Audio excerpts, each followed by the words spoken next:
Shocking news మీతో share చేయాలి. ఒరిస్సా రాష్ట్రంలో ఉన్న కంధమాల్ జిల్లా ట్రైబల్ వెల్ఫేర్ రెసిడెన్షియల్ స్కూల్లో ఒక భయంకర సంఘటన జరిగింది. స్కూల్ హాస్టల్లో రాత్రి నిద్రలో ఉన్న 8 మంది చిన్నారుల కళ్ళల్లో సహాధ్యాయి ఫెవిక్విక్ పోశాడు. ఉదయం లేచినప్పుడు వాళ్లకు కళ్ళే తెరవలేని పరిస్థితి. టీచర్లు వెంటనే వారిని దగ్గరలో గోచపాడ హెల్త్ సెంటర్ కు తీసుకెళ్లారు. చికిత్స తర్వాత ఒక చిన్నారి డిశ్చార్జ్ అయ్యాడు. కానీ మిగతా 7గురిని ఫుల్బానీలో ఉన్న జిల్లా ఆసుపత్రికి తరలించారు. ఒకరి పరిస్థితి సీరియస్ గా ఉండటంతో బెరంపూర్లోని ఎంకేసీజీ మెడికల్ కాలేజీకు షిఫ్ట్ చేశారు. స్కూల్ టీచర్ ప్రేమలత సాహు గారు చెప్పినట్టు ఉదయం 7 గంటలకు హాస్టల్కి వెళ్లి చూసేసరికి పిల్లల కళ్ళు తెరవలేని పరిస్థితి. కళ్ళలో అంటుకునే పదార్థం పెట్టారని అప్పుడు గుర్తించారు. పిల్లలకు ముందుగా బ్రష్ చేయించి బ్రేక్ఫాస్ట్ తినిపించి వెంటనే హాస్పిటల్కి తీసుకెళ్లారు. పోలీసులు ఈ ఘటనపై దర్యాప్తు చేస్తున్నారు. మరి ఫ్రెండ్స్, పిల్లలపై ఇలా హానికరమైన ఫ్రాంక్ చేయడం ఎంత డేంజరస్ అనిపిస్తుందో కామెంట్స్ లో చెప్పండి. మరిన్ని అప్డేట్స్ కోసం స్కైఫ్లైన్ నెట్వర్క్స్ ఛానల్ ని ఫాలో అవ్వండి.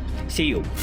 ఒకప్పుడు మాజీ సీఎం వైఎస్ జగన్ గారు పదే చెబుతూ వచ్చిన విషయం, ఆయన విశాఖపట్నానికి వెళ్లి అక్కడ నుంచి పాలన చేయాలనే డ్రీమ్. ఆ డ్రీమ్ కోసం దాదాపు 500 కోట్ల ఖర్చుతో ఋషికొండలో ఒక లగ్జరీ ప్యాలెస్ కూడా కట్టించారు. జగన్ గారు పబ్లిక్ మీటింగ్స్ లో, సిద్ధం మీటింగ్ లో కూడా పలుమార్లు విశాఖను రాజధానిగా డెవలప్ చేయాలనే తన కోరికను పంచుకున్నారు. కానీ ఈ 3 రాజధానుల ప్లాన్ విశాఖను ఎగ్జిక్యూటివ్ క్యాపిటల్ గా చేయడం ప్రజలకు నచ్చలేదు. అదే 2024 ఎన్నికల్లో రిజల్ట్స్ లో స్పష్టంగా కనిపించింది. వైసీపీ ఘోర పరాజయం చవిచూసింది. ఇంకా జగన్ గారు ఋషికొండ ప్యాలెస్ లోకి షిఫ్ట్ అవుతారా అనే డౌట్స్ ఉండేవి. కానీ ఇప్పుడు ఆ డ్రీమ్ కి ఫుల్ స్టాప్ పెట్టేశారు. ఆయన సన్నిహితుడు సజ్జల రామకృష్ణారెడ్డి ఇటీవల జరిగిన కాన్క్లేవ్ లో సజ్జల స్పష్టంగా చెప్పారు, జగన్ గారు తాడేపల్లిలోనే ఉంటారు. మళ్ళీ సీఎం అయితే గుంటూరు విజయవాడ మధ్య ఒక మెగా సిటీని రాజధానిగా డెవలప్ చేస్తాం అని. అంటే విశాఖ రాజధాని ప్లాన్ ఇక లేదు అని క్లియర్ గా చెప్పేశారు. దీంతో ఋషికొండ ప్యాలెస్ ఎందుకు కట్టారు, దాదాపు 500 కోట్ల పబ్లిక్ మనీ ఖర్చు ఎందుకు అయ్యింది అనే ప్రశ్నలు మళ్ళీ వినిపిస్తున్నాయి. కొంతమంది కామెంట్స్ చేస్తున్నారు, జగన్ గారు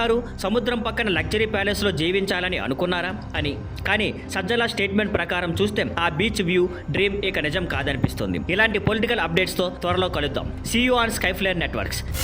పోతుల సునీత మళ్ళీ ఒకసారి పార్టీ మారారు. సునీత గారు పాలిటిక్స్ లో ఎప్పుడూ పార్టీలు మారడం వల్లే ఫేమస్. ఈసారి తన భర్త పోతుల సురేష్ తో కలిసి బీజేపీలో జాయిన్ అయ్యారు. Party national president JP Nadda సమక్షంలో అధికారికంగా బీజేపీలో చేరారు. సునీత పొలిటికల్ జర్నీ చాలా ఇంట్రెస్టింగ్ గా ఉంది. మొదట టీడీపీలో చాలా కాలం పనిచేశారు. ఎమ్మెల్సీగా కూడా పనిచేశారు. తర్వాత టీడీపీకి రాజీనామా చేసి వైసీపీలో చేరారు. కానీ వైసీపీ అధికారాన్ని కోల్పోయిన తర్వాత ఆ పార్టీ కూడా వదిలేశారు. కొన్ని సంవత్సరాలు ఏ పార్టీకి కూడా చెందకుండా గడిపారు. మళ్ళీ టీడీపీలోకి రావాలని అనుకున్నా గతంలో చేసిన కామెంట్స్ వల్ల అది జరగలేదు. జనసేనలో కూడా ఆసక్తి పెద్దగా చూపలేదు. ఇప్పుడు చివరికి బీజేపీని తన కొత్త పొలిటికల్ హోమ్ గా ఎంచుకున్నారు. అయితే పొలిటికల్ అబ్జర్వర్స్ చెబుతున్నది ఏమిటంటే, సునీత గారి జర్నీ ఎప్పుడు అధికారంలో ఉన్న పార్టీ వైపే సాగిందని, బీజేపీలో ఎంతకాలం ఉంటారో చూడాలి అంటున్నారు. ఇలాంటి పొలిటికల్ అప్డేట్స్ తో మళ్ళీ కలుద్దాం. See you on Skyfline networks.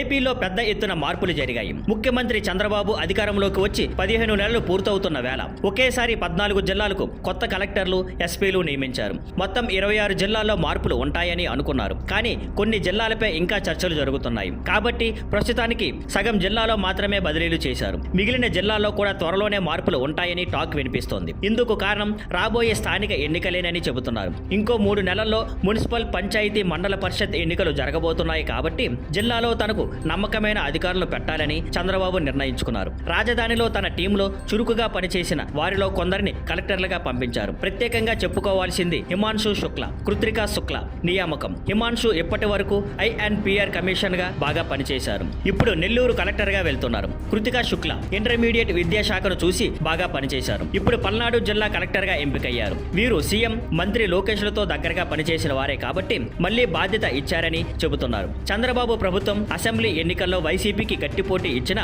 ఈసారి స్థానిక ఎన్నికల్లో వారిపై పక్కా ఆధిపత్యం సాధించాలని చూస్తోంది. ప్రస్తుతం గ్రామ, మండల, జిల్లా స్థాయిలో వైసీపీ నాయకులు ఎక్కువగా ఉన్నారు. ఇది ప్రభుత్వ పనులకు ఆటంకం కలిగించే అవకాశం ఉందని భావించి నమ్మకమైన కలెక్టర్లు, ఎస్పీలను నియమించారు. అందుకే ఈ భారీ స్థాయి బదిలీలు స్థానిక ఎన్నికల కోసం చేసిన సిద్ధతలో భాగం అని చెప్పవచ్చు. ఇలాంటివి ఇంకా మీకు అందిస్తూనే ఉంటాం. See you on Skyfline networks.